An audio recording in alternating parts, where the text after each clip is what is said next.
右手一个针眼，右后颈一个针眼，左手动脉被切开了。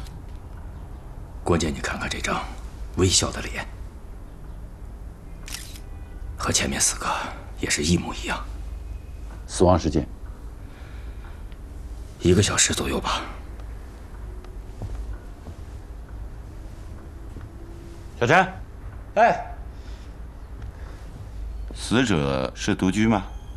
死者夏金兰是单身，其他情况还在确认中。啊。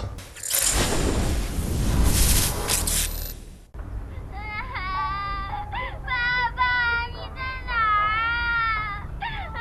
我找不到我爸爸了。哎，小猴子，你哭什么呢？我和我爸爸走丢了，你知道我爸爸在哪？结婚的事情，你让我再考虑考虑。我这还带着一学生，明天上班我们见面再说。小猴子，小猴子，我来帮你找爸爸。夏沫，你是不是又在看动画片了？你看，我不是跟你说过，看电视对眼睛不好吗？海州市发生的这起系列尾随入室杀人案件，在社会上造成了极其恶劣的影响。为了避免悲剧再次发生，警方现将犯罪嫌疑人姓名公布，希望广大市民能积极检举、揭发犯罪分子，积极向警方提。喂，你是不是又在我们家附近呢？不是跟你说了别往家打电话吗？学生还在家呢。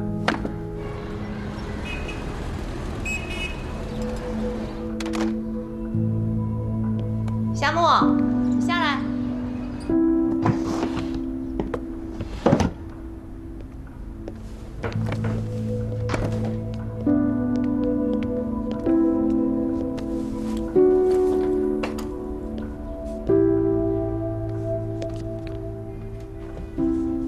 你要干嘛？你去干嘛？老师去给你买鱼，啊？等我回来。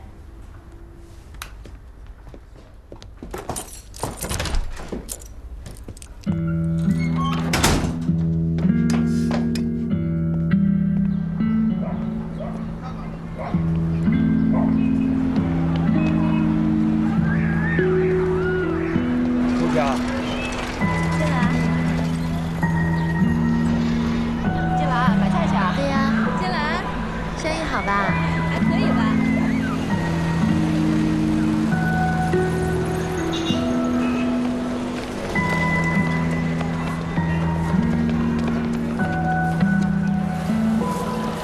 老板，给我拿条鱼吧。好嘞，帮我多补一点汤。好，这个好吧？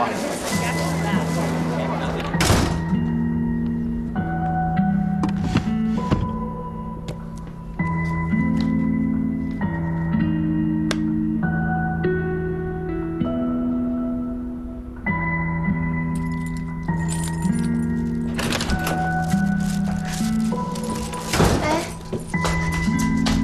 夏沫，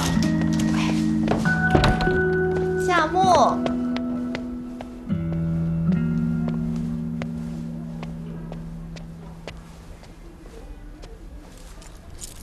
老师今天给你做鱼，夏沫，你再不下来我生气了啊！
10年了，这案子已经挂了10年了。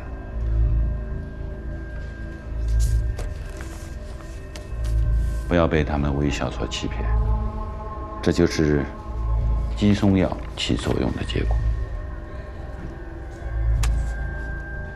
4起案件，任何一个现场都没有发现指纹、脚印以及毛发类这种微量物证。前2起案件间隔期长达3到4年，而第3起和第4起之间却只相隔了1天，时间上没有规律可循。唯一可循的规律，那就是作案手法：先用麻醉剂和肌松药控制住受害人，然后残忍地将其杀害。最后一个环节又有所不同，凶手没有使用氰化物，而是用镉腕来代替。我在这个案子里面已经陷了太久了，你是第一次接触这个案子，也许会有一些新的发现。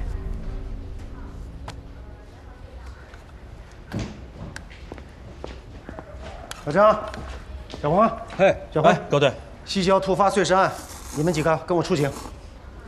走走。哎，这，你干什么呀？我出警啊！出警？我叫你了吗？啊！再说你个搞后勤的，捣什么乱啊？师傅说我今天可以出警了，别给我添乱了啊！以后再说。杨哥，我先走了。哎，小兵，没事儿，踏踏实实的啊。以后出警的机会多的是啊。说这高鹏，他凭什么呀？这么瞧不上我？他就那样。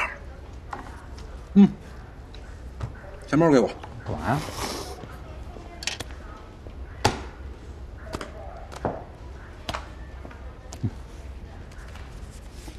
狄仁杰，我偶像，神探狄仁杰，福尔摩斯那帮老外在他面前都得靠边站。有敌的人助你一臂之力，保证你成为海州第1神探。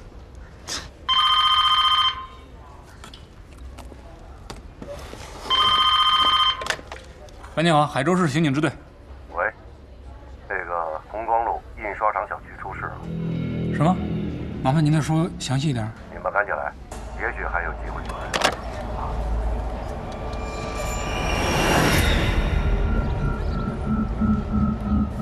喂。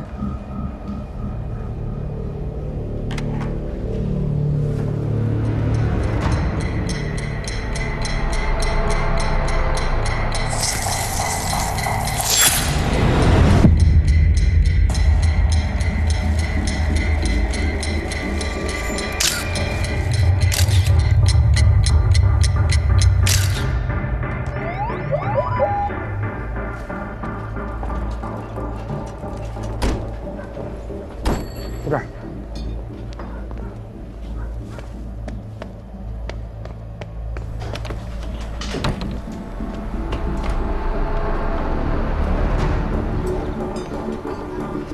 是哪栋楼啊？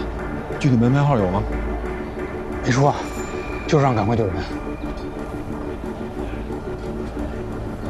咱们分头看看吧，啊，有情况随时联络啊。好。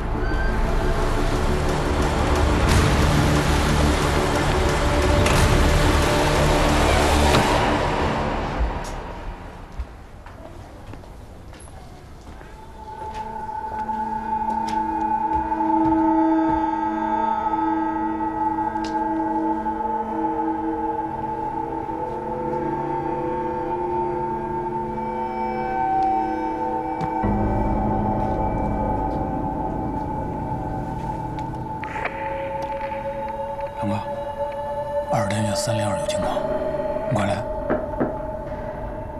有人吗？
小编现在马上过来。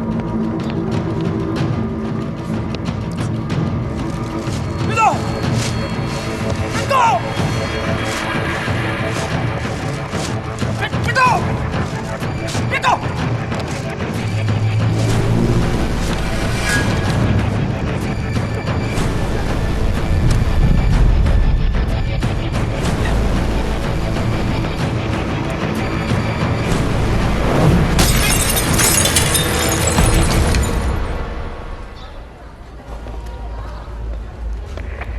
小兵，听到回复，听到回复。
龙哥，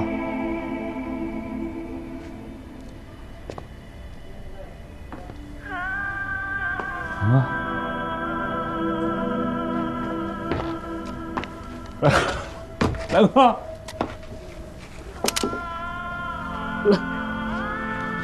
南哥，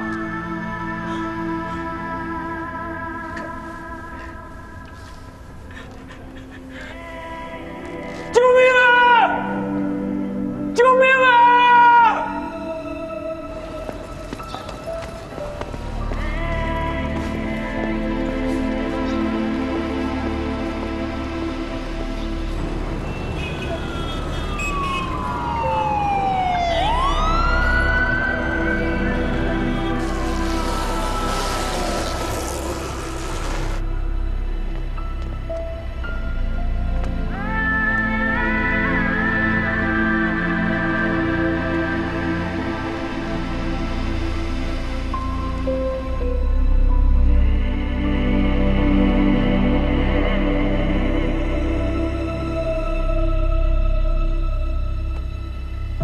右手一个针眼，右后颈一个针眼，左手动脉被切开了。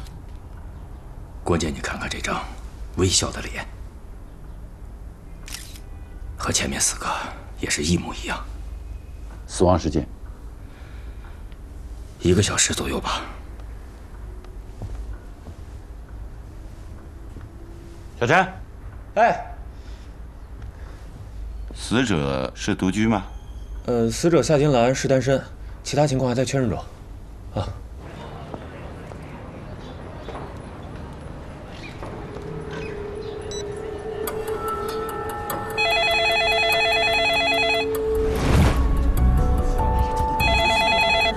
看来就是通过这部电话报的警。报警的是什么人？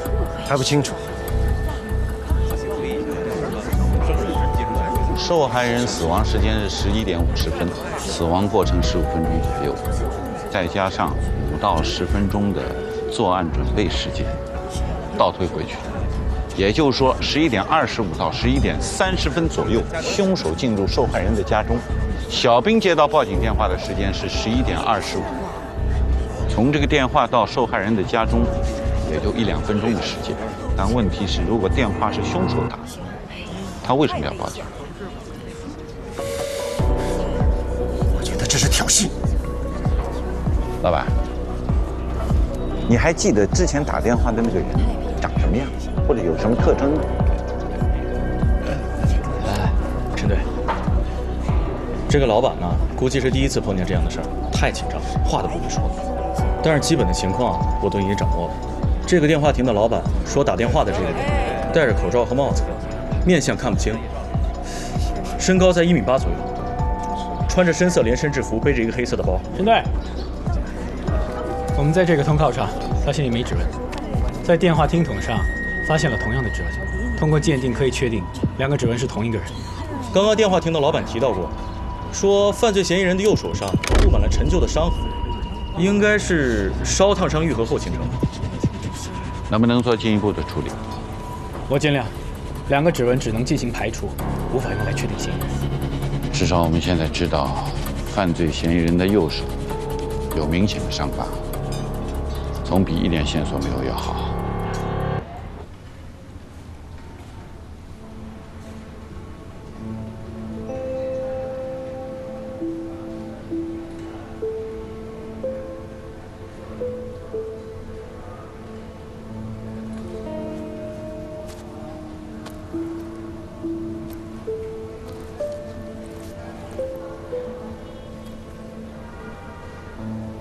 这可是我护身符，从警第1天起就跟着我。今天我可把它郑重交给你了啊！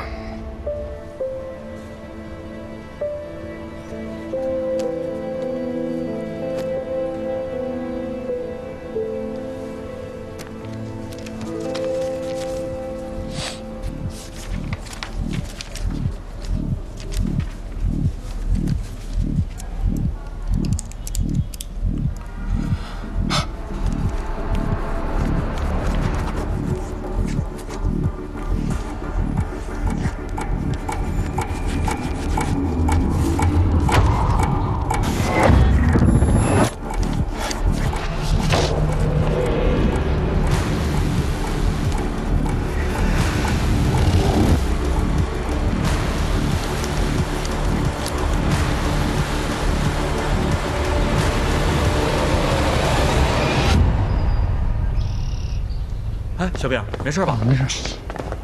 那你问我想吃什么？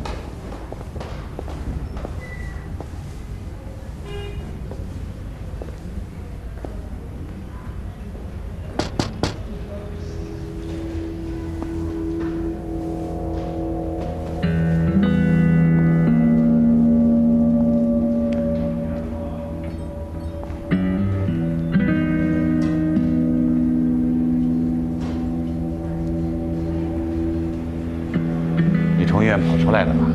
医生怎么说？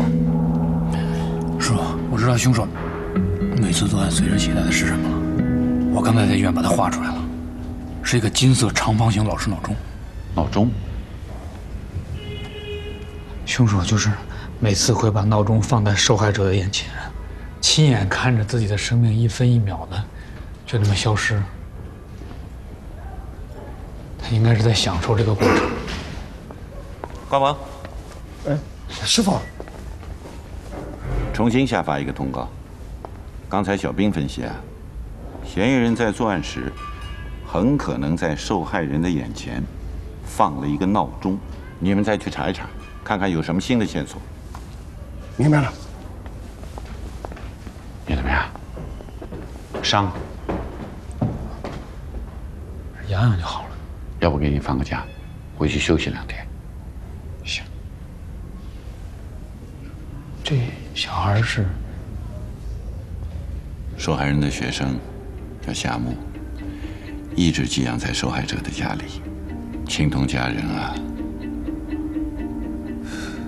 案发时，他就在门口的阁楼上，幸亏没被发现。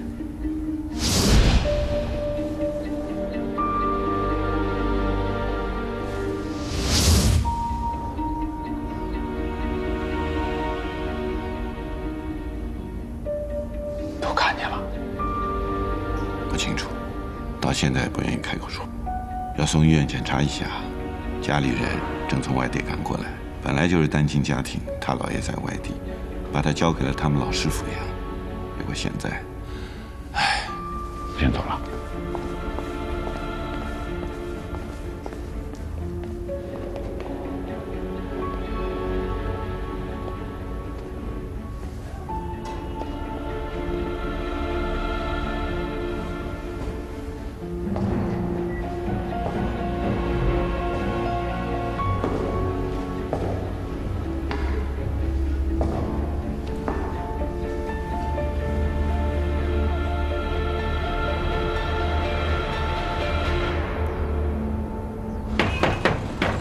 您好，我们来取照片了。那，来我看一下，我的呢？哎，我的看，这，我看看你的。大爷，我是刑警队的，我问你一下，最近你有没有见过一个大概身高1.8米左右的男性，身材健壮，在右手位置有明显的烫伤痕迹？穿着深色工装，戴着帽子，还有口罩，你们见过没有？没有。麻烦，如果有线索打这个电话。记住啊，他右手的这个部位有明显的烫伤痕迹。好的，一定配合。真的？哎，你什么时候拍的？叔叔，这个可以给我1份吗？好，可以。这是我们在找的一个杀人犯，大概身高1.8米左右的男性。小雨，快点儿！哎，走了。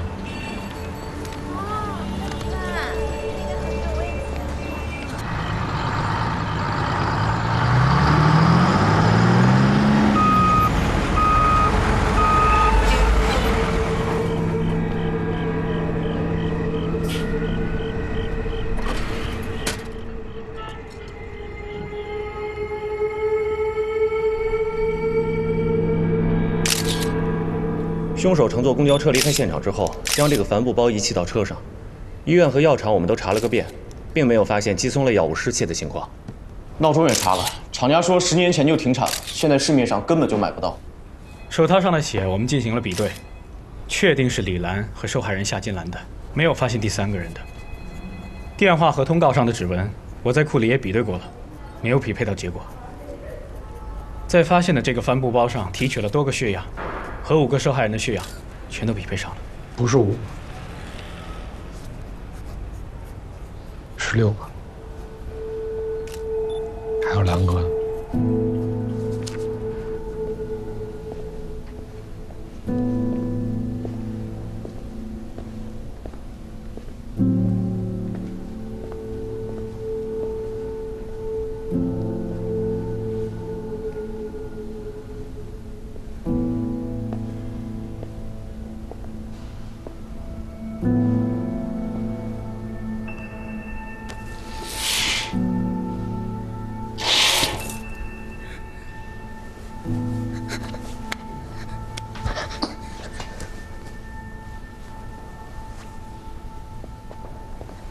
别关了！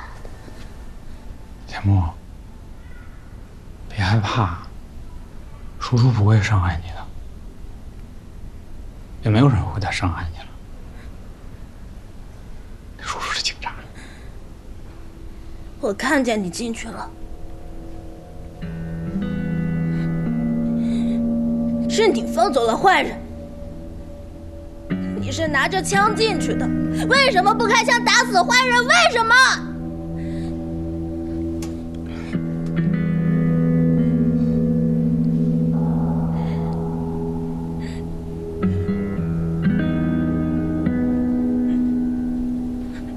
叔叔很后悔，叔叔真的很后悔，没能救得了你老师。我把她当妈妈。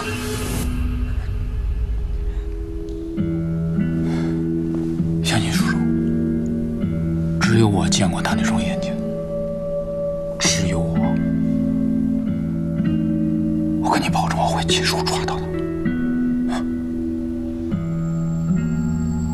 那进去之后发生了什么？进去后，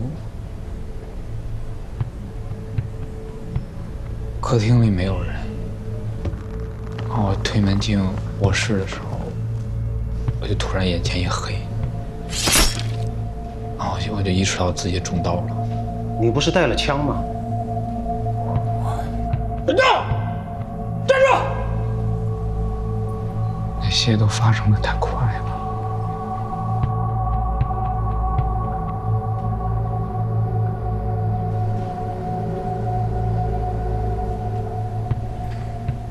根本来不及反应。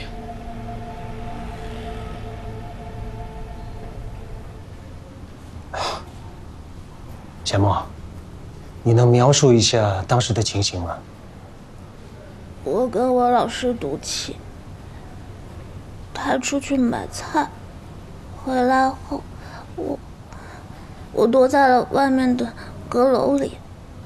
我在阁楼的窗户上看到警车来了，他和另外一个人从车上下来，我从门缝里看见他上来，进了我老师家。他是空着手进去的吗？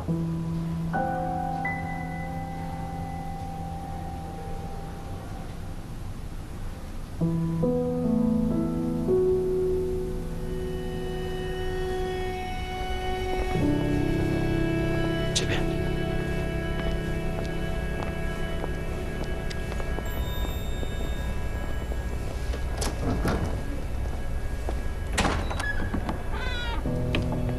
这孩子真可怜，本来就是单亲家庭，姥爷在外地，把他交给他们老师抚养，结果现在，唉，我大概要去派出所工作了。海州案在我手上，非但没破，还导致了李兰牺牲。身为专案队队长以及重案组的实际负责人，我难辞其咎。难辞其咎的应该是我，是吧？我那天在现场，我其实有机会。别说了，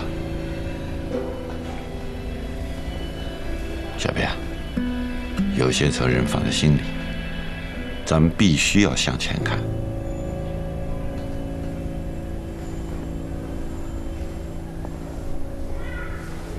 师傅，我能问您一个问题吗？您为什么收我做徒弟？你们那一批一共来了多少人啊？12个。那现在呢？天津队里就剩我。你看啊，有些呢是不合适，还有一些是怕狗，甚至有些人是怕危险。你为什么不走啊？当刑警是我的理想。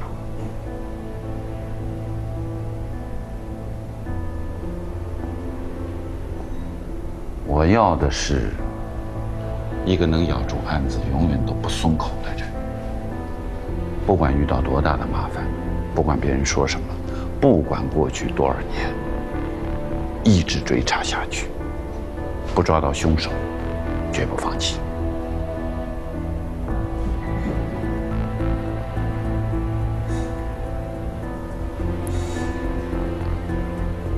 您是因为海州案找的我？小北，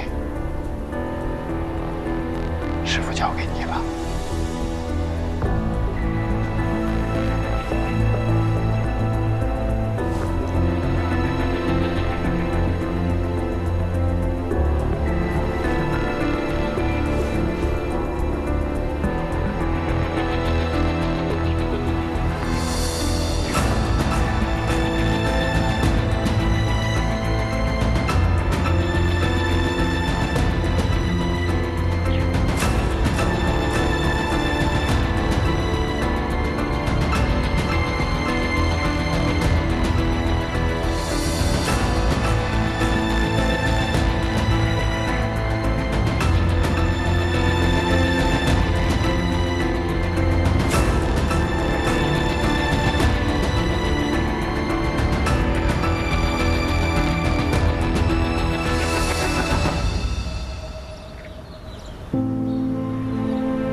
是吗？你怎么才来啊？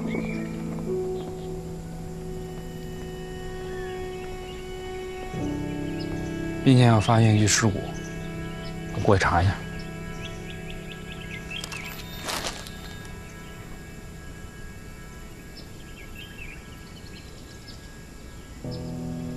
上级已经下达明确指令，海州案移交回省厅调查，你好好休息一段时间吧。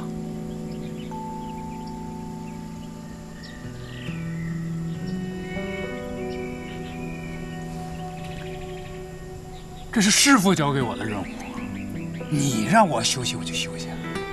你一个亲历者，就这个墓园里就埋了几个受害者，还有那些等不到真相就去世了的受害者家属呢，还有兰哥呢。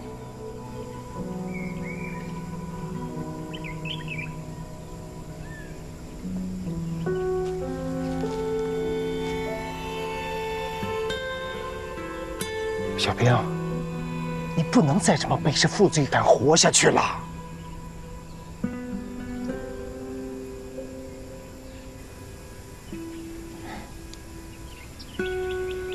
鹏哥，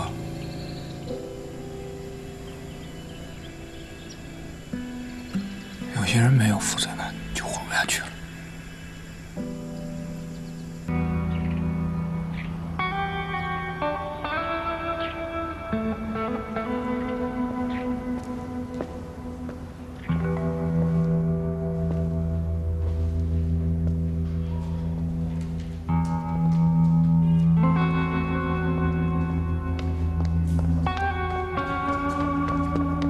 是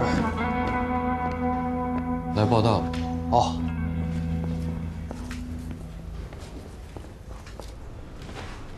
高队，人来了。啊，进来。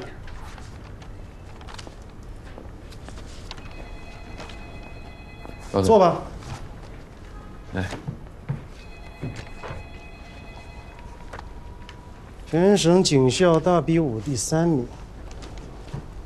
射击单项赛冠军，不错，挺优秀的嘛。夏木，这个名字也很特别啊。17年前咱们见过，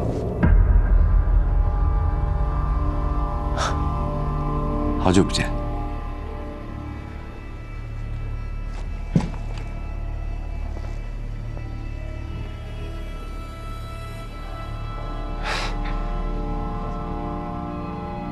都长这么大了，17年了。别站着了，坐，我给你拿点水。喂，夏木，到你们队去报道了吧？哦，在我办公室呢。他的情况你已经知道了。我们把夏木从省厅调到你们那儿学习锻炼。哎，希望你们那儿一定要用好这个人啊。多关心他。明白，周处。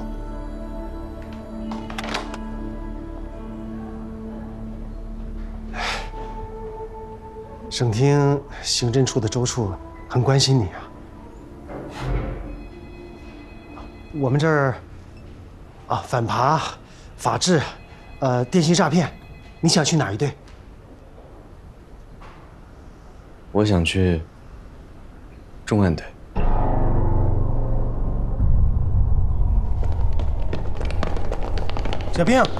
小兵，来，哪有我这转呢？哎呀，不差这半分钟，来，我介绍一下啊，这是从省厅调过来，新来的是吧？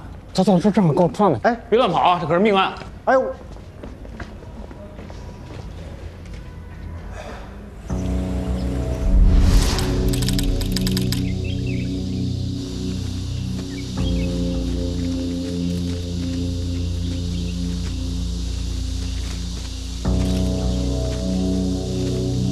怎么样，老顾？没弄完呢，还得等一会儿。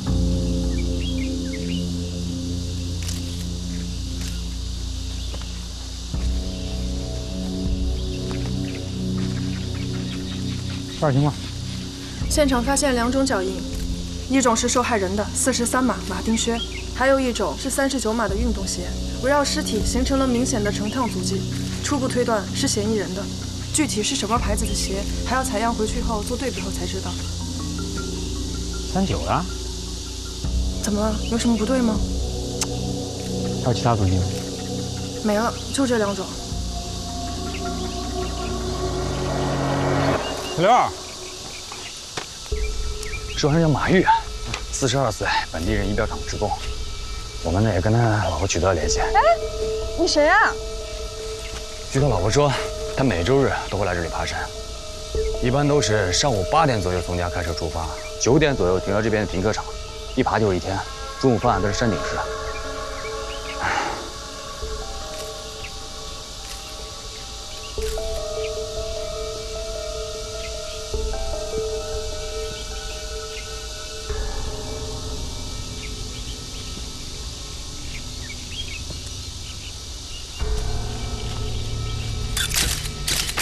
高压电击报，嫌疑人是从背后袭击了受害人，把他弄晕以后，再用绳索把他双手捆住了。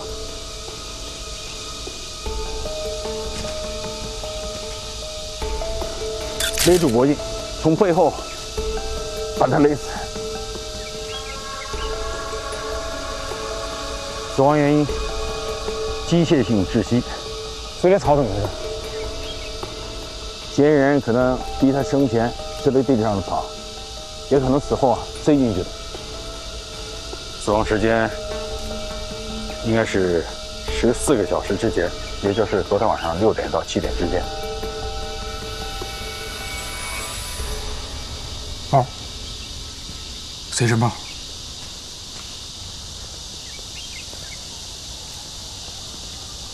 这么爱登山，应该有个包才对啊。整点吃的、喝的、防滑垫什么的。包呢？说说吧，别光我一人说啊。我知道了，这肯定不是为了钱啊，这八成就是个情杀案。你看这地儿，山清水秀的，环境优美。对，这地方隐秘，适合秘密约会。不会吧？哇！约会会穿着破洞的内衣吗？那你说这案件什么性质？仇杀。接着说。尸体被刻意摆成了下跪的姿势，这种姿势往往有忏悔的意思，说明嫌疑人想让受害人为某件事情而道歉，而这件事情很有可能是他们结仇的原因。受害人和嫌疑人身高、体型差距比较大，所以为了可以谋杀成功，一定要有精心的准备。他准备了电击棒、高压电击棒、绳索，了解了受害人的行踪，找合适的地点、时间，再进行谋杀。这么处心积虑，通常只有复仇的人。你这也太肯定了吧？传唤一下受害人妻子，老公丢了一晚上了，也不知道报警。你，哎，上我车。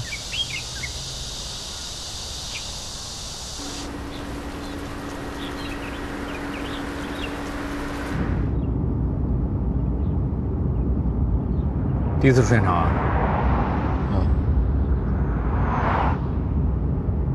行，表现还可以啊，是个好苗子。听高队说你想进重案队啊？啊，没那么容易啊。我努力。叫什么名字？我叫夏木。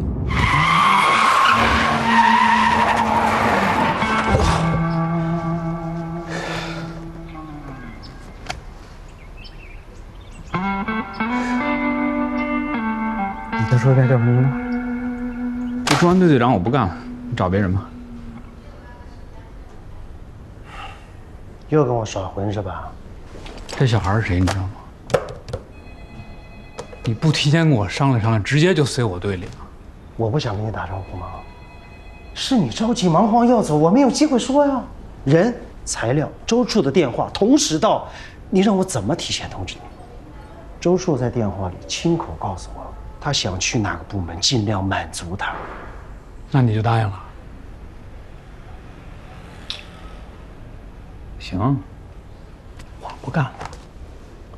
你让我到城关派出所去做个户籍警，给人填填户口本，办办身份证，我也踏实。行，来，想去派出所，走，填你的户籍资料去。我这是瞎了眼，会推荐你当重案队队长。师傅去世前说的什么话，你全忘了是吧？1年前的今天，师傅的忌日，你在师傅坟前那副熊样你也忘了。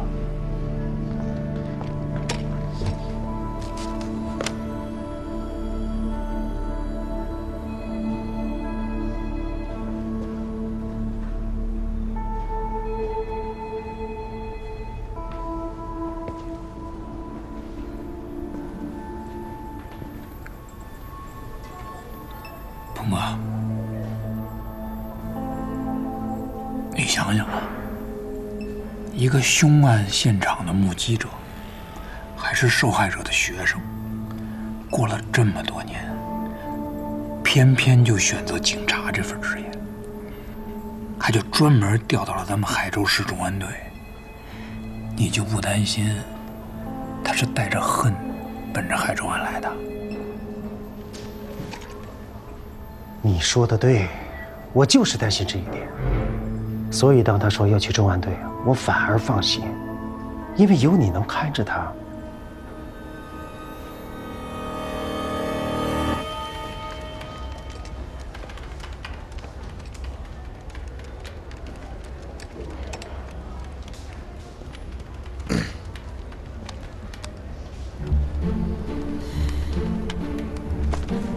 哎，别乱碰行吗？来重案队总点规矩。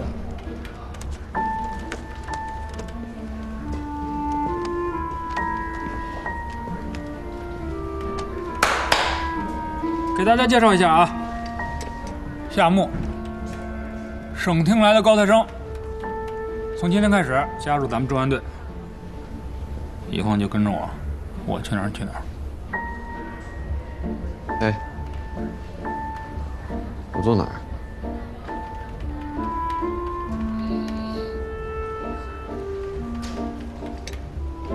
你坐这儿。不是等着，这我的位置，他坐这儿，我坐哪儿啊？你坐我腿上，我坐哪儿？谁让你是高材生呢？来来，坐。请。没事，坐。哎哥，你东西，你往那边。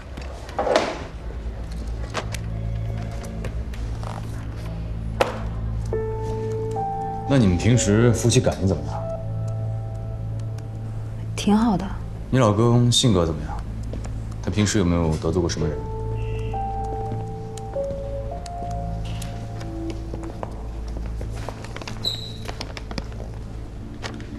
那他是不是应该有一个包啊？这个我真的不太清楚。爬山他不带你们去吗？他从没带过我和妈妈去。那你能告诉我，你爸爸爬山都会带些什么东西吗？他有一个很大很大的包。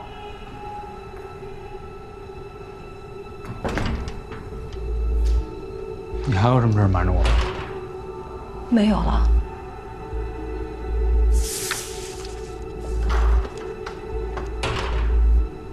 你刚跟叔叔说，你爸爸爬山的时候带了个什么东西？他有一个很大很大的包。哦，对不起，我给忘了，那个是我从网上给他买的。哦，你看，我手机里面有那个订单，不值钱。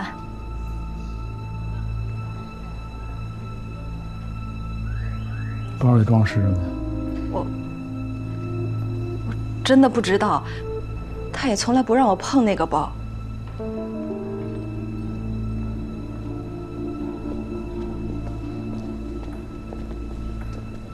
冷队，你说他用这么大一包来装什么的？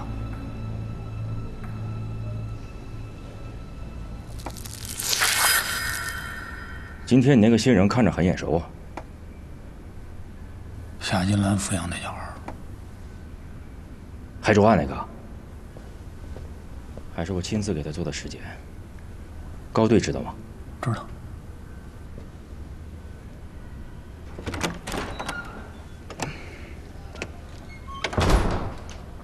过来看看吧。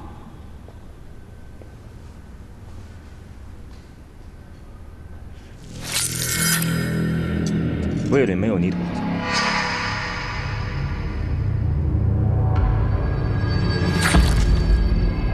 喉咙和食道里。等我回来。那说明还没咽下去呢，就给勒死了。中间间隔时间很短，不到5分钟。凶手应该是用电击棒威胁他，在地上吃的草，边吃边勒死的。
这儿待干嘛呢？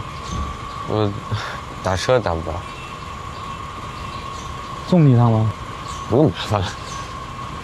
没事儿，顺道吧应该。行。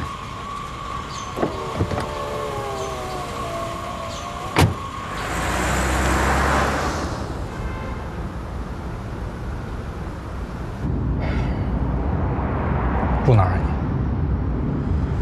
你？印刷厂家属院，我租的小时候住那地方。谢谢啊。你要是觉得住的不舒服呢，我可以帮你安排警队宿舍。我回家有什么不舒服的？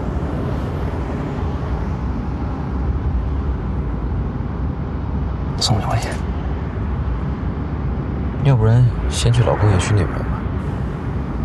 去那儿干嘛去？荒废那么多年了。我们那有个厂办幼儿园，我小时候在那儿长大的。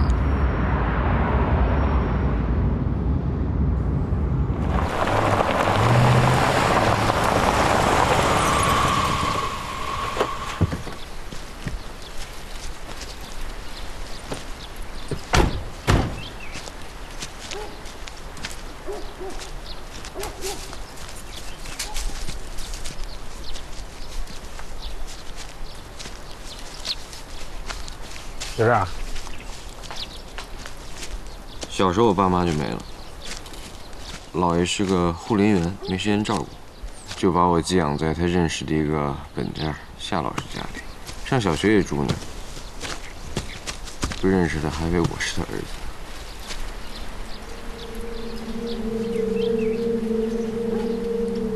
好了，夏木，你看，等你长到这么高的时候，你就可以保护老师了。我什么时候才能长这么高啊？一眨眼的功夫，你就长这么高了。把眼睛闭上，转过来。你怎么变这么沉了？你看，哇，太厉害了！当年要不是我跟他赌气，躲在他们家阁楼上面，他也不会给我留门。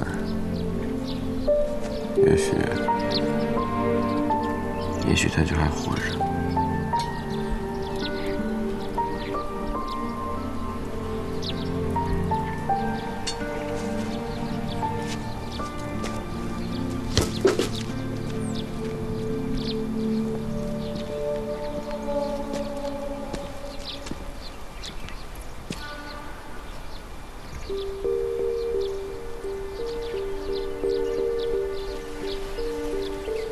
当年你明明已经拿着枪对着歹徒了，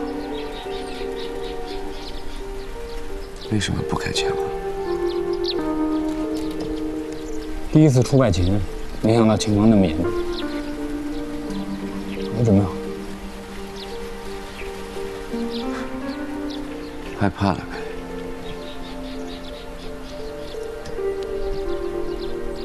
如果当年你开了那一枪，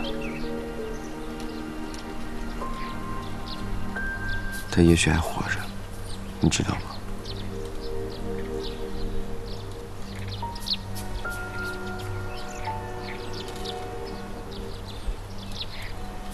他走的时候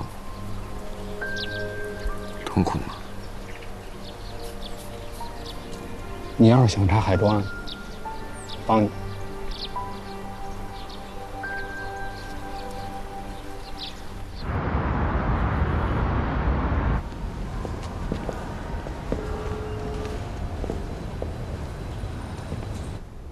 孟哥，我刚才试探过他，我跟他说可以帮他查海州案，人家严词拒绝，而且搬出回避条例，教育了我一顿。其他的一点都没有问吗？倒是问了一个问题。你说呀。他问夏金兰走的时候痛苦吗？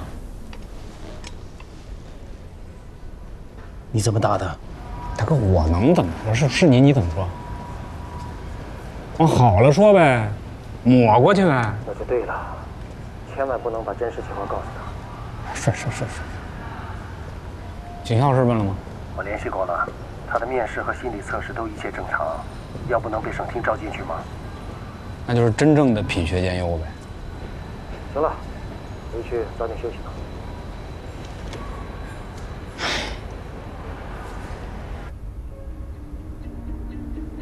当年你明明已经拿着枪对着歹徒了，为什么不开枪啊？大量使用氰化物致人死亡，只需要10几秒，而用割腕放血却需要15到20分钟。凶手故意延长了死亡的过程，才让受害人更痛苦。被害人只能一动不动的痛苦地看着自己死去，甚至连一点声音都发不出来。他走的时候痛苦吗？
喂，秦局，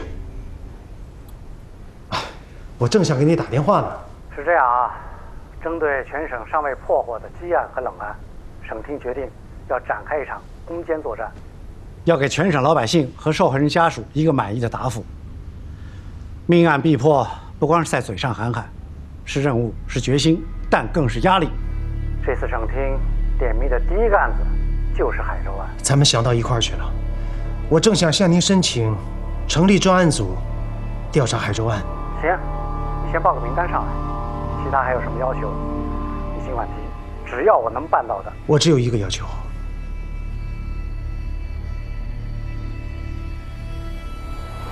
你这男人想对着歹徒了，为什么不开枪啊？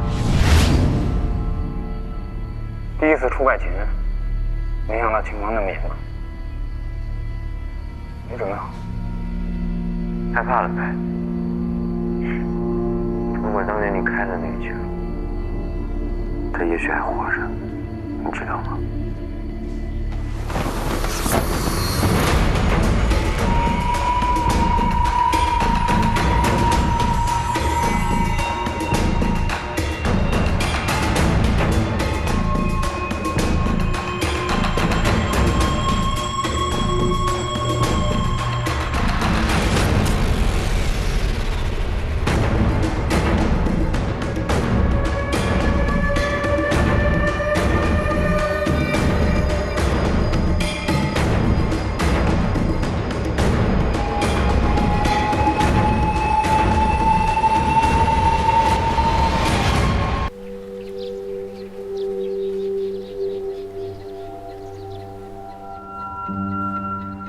这种药有一定的副作用，服下去之后啊，你会反应迟钝，记忆力下降。药物是治标不治本，长期服用啊还会产生依赖。要想真正的治愈，最好的办法就是面对创伤，只有这样，心病才会远离你。受害人的衣物和指甲都被仔细的清理过。没有发现微量物。不过，在这副眼镜的眼镜腿里发现了一些皮屑，是受害人马玉的。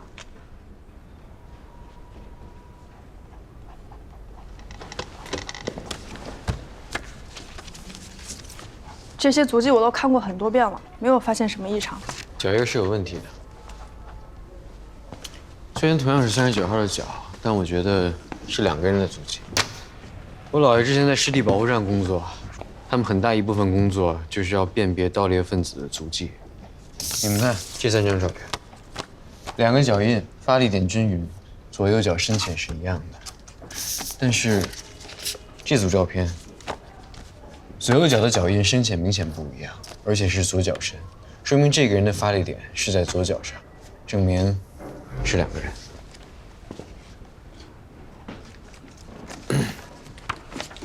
有2个嫌疑人，恰好2个人都穿了同样的运动鞋，同样的尺码，其中有1个人发力点在左脚。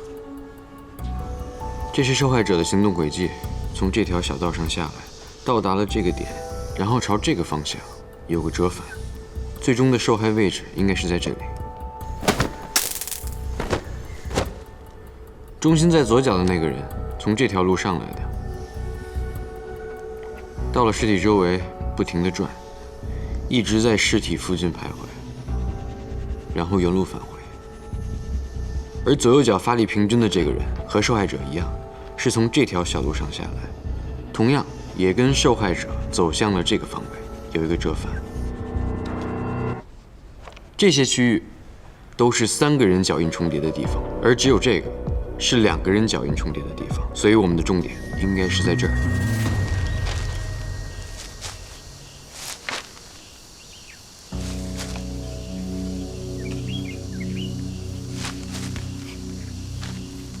前辈，都是一些动物的骸骨，像是小猫小狗的，看样子是家养的宠物，没有人骨。但是可以肯定啊，这些动物在生前都是遭到了残忍的虐待。难怪这马玉只外出1天就要背一个65升的大肉包，感情的不是为了爬山，是为了抛尸的。嫌疑人把凶手摆成贵子，就是为了让他给这些宠物道歉。看来我们这个嫌疑人肯定是养宠物啊，而且应该已经被马玉杀了。看，你们看，他不光干坏事儿，还录了像。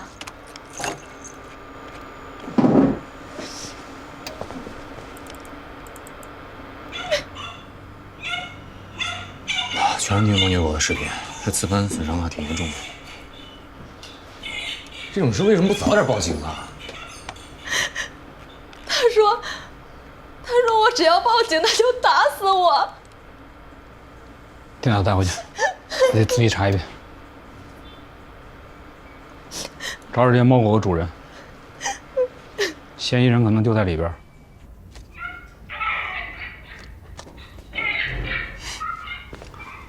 那喝点东西。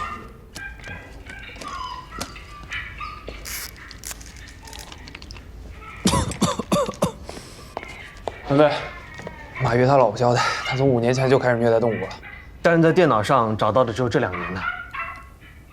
小孟，你去当时查一下这5年来有关于虐待动物的案件，仔细捋一下。刘成，你跟夏沫一块儿去。好。小沫，没事儿，去吧。